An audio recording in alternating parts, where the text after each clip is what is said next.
செங்குந்த கைக்குளம் முதலியார்கள். தூத்துக்குடி மாவட்டம் கடலூரில் பார்த்தீங்கன்னா பிரிட்டிஷ்காரர்களே மிரள வச்சாங்க. வெள்ளையனே வெளியேறு போட்டத்தில் வந்து முக்கிய பங்காற்றிய கடலூர் கிராமம் வந்து பெரிய அளவில் வந்து வெளியூருக்கு தெரியாமலே போச்சு. கடலூரில் வந்து சுதந்திர போராட்ட தியாகிகள் நினைவு அறக்கட்டளை அப்படின்ற ஒரு அறக்கட்டளை துவங்கினாங்க. 34 செங்குந்த கைக்குளம் முதலியார்கள் ஒரே இடத்துல வெள்ளையனேர் வெளியேறு இயக்கத்தில் வந்து அடிபட்டு உதைப்பட்டு துப்பாக்கி சூட்டில் பலியான இருக்காங்க, சிறைகள் சென்று.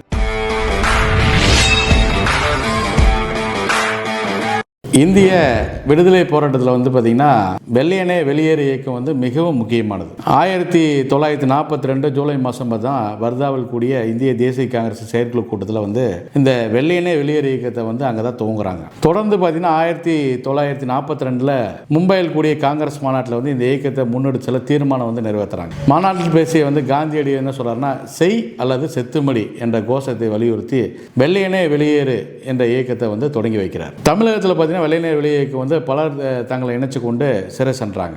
அதில் பார்த்தீங்கன்னா பர்டிகுலராக வந்து நம்ம செங்குந்த கைக்குளம் முதலியார்கள். தூத்துக்குடி மாவட்டம் கடலூரில் பார்த்தீங்கன்னா பிரிட்டிஷ்காரர்களே மிரள வச்சாங்க. வெள்ளையனே வெளியேறு இயக்கத்துக்கு தூத்துக்குடி மாவட்டம் கடலூர் கிராமத்தில் பார்த்தீங்கன்னா செங்குந்த கைக்குளம் முதலியார் பங்கு மிகவும் மகத்தானது. கடலூர் சேர்ந்த நம்ம செங்குந்த கைக்குளம் முதலியார்கள் பார்த்தீங்கன்னா 34 பேர் வந்து கடுமையாக வெள்ளையனேர் வெளியேறு இயக்கத்தில் வந்து கடுமையாக எதிர்க்கிறாங்க. அவர்கள் மீது வந்து ஆங்கிலேய அரசு வந்து துப்பாக்கி சூடு மற்றும் தடியடி நடத்துறாங்க. இதில் பார்த்தீங்கன்னா சங்கரலிங்க முதலியார் என்பவர் வந்து போராட்ட களத்திலே பலியாகிறார்.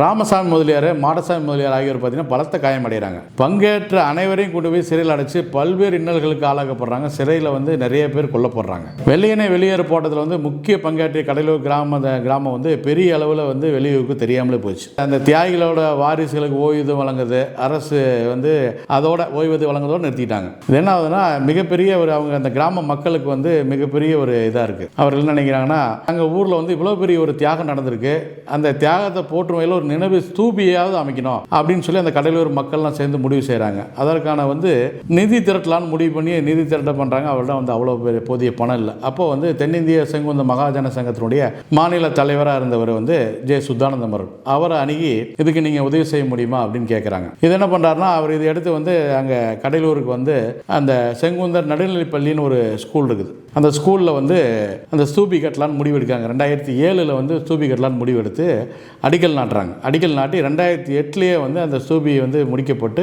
திறந்து வைக்கப்படுது. அந்த வெள்ளையனே வெளியேறு போராட்டத்தில் வந்து பங்கேற்ற 34 பேர்களும் அந்த ஸ்தூபியில் வந்து பொறிக்கப்பட்டிருக்குது. போராட்டத்தை தலைமையேற்று நடத்தின வெயிலுகாந்த முதலியார் திருவுப்படம் வந்து அதில் வந்து பொறிக்கப்படுது. இப்போ இந்த ஸ்தூபியை வந்து பராமரித்து ஆண்டுதோடு அந்த நினைவு தினத்தை, அதாவது ஆகஸ்ட் 22 அந்த நினைவு தினம் கடைபிடிக்கப்படுது. இந்த ஸ்தூபியை வந்து பராமரிக்கும் ஆண்டுதோறும் நினைவு தினத்தை கடைபிடிக்கவும் வந்து கடலூரில் வந்து சுதந்திர போராட்ட தியாகிகள் நினைவு அறக்கட்டளை அப்படின்ற ஒரு அறக்கட்டளை துவங்கினாங்க.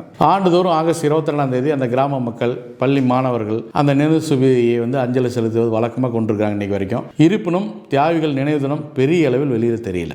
கடந்த சில ஆண்டுகளுக்கு முன்னே பார்த்தீங்கன்னா முதல் முறையாக அரசு சார்பில் நினைவு ஸ்தூபியில் வந்து அஞ்சலி செலுத்தப்பட்டது. அந்த கோயில்பட்டியுடைய சார் ஆட்சியராக இருந்த விஜய் கார்த்திகேயன் தலைமையில் வந்து அதிகாரிகள் வந்து பங்கேற்று அஞ்சலி செலுத்தினாங்க. இதன் மூலம் என்னன்னா கடலூர் மக்கள் தியாகம் இன்று இளைய தலைமுறைக்கு கொஞ்சம் தெரிய வந்திருக்கு. கிட்டத்தட்ட ஒரு 84வது நினைவு தினம் வரப்போகிறது. ஆகஸ்ட் 22 வர ஆகஸ்ட் 22 84வது நினைவு தினம் கடைபிடிக்கப்படுது. அந்த வேலையில் வந்து கடலூர் தியாகிகளை எதிர்கால தலைமுறையினர் அறிந்து கொள்றதுக்கு வந்து வகையில் வந்து கடலூர் அரசு சார்பில் வந்து ஒரு நினைவு மண்டபம் அமைக்கணும் அப்படிங்கிறத அந்த ஊர் மக்களுடைய கோரிக்கையாகவும் அந்த 34 சுதந்திர போராட்ட தியாகிகள் உயிரிழந்த சுதந்திர போராட்ட தியாகிகளுடைய வாரிசுடைய கோரிக்கையாக இருக்குது. அரசாங்கம் என்னன்னா அந்த இடத்துல வந்து சுதந்திர போராட்டத்துக்கு ஒரே சமூகத்தை சேர்ந்த 34 செங்குந்த கைக்குளம் முதலியார்கள் ஒரே இடத்துல வெள்ளையனேர் வெளியேறு இயக்கத்தில் வந்து அடிபட்டு உதைப்பட்டு துப்பாக்கி சூட்டில் பலியான இருக்காங்க, சிறைகள் சென்று. அவருடைய நினைவை போற்றும் விதமாக அரசு வந்து அந்த இடத்துல வந்து ஒரு அந்த கடலூரிலே வந்து ஒரு நினைவு மண்டபத்தை கட்டி